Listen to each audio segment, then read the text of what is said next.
I do a lot of drawing.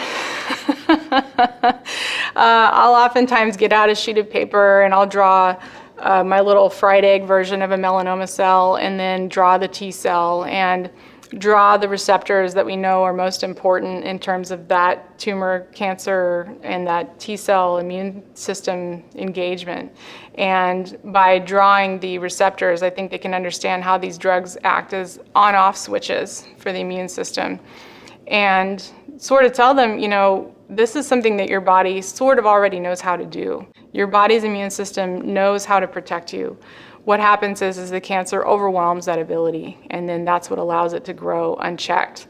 So we're figuring out ways to get your immune system back on board and to recognize that cancer and go in and kill it and keep it out.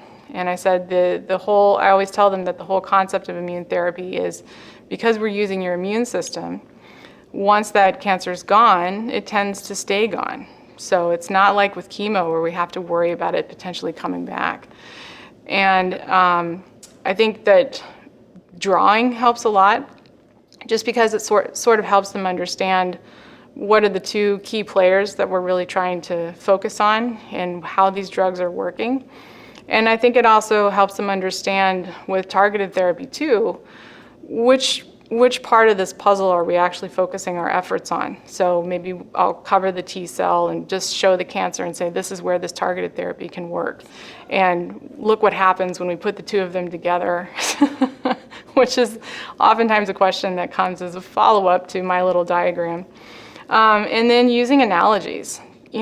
Patients are very smart.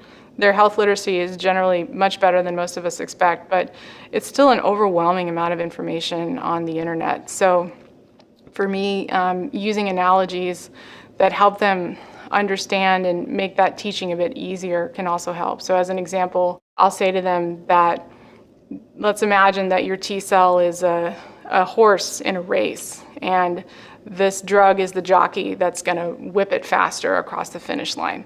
And that's something that's easy for them to get. They understand that. So it usually just comes down to what analogy tends to work for you in terms of explaining things, and then just use that consistently.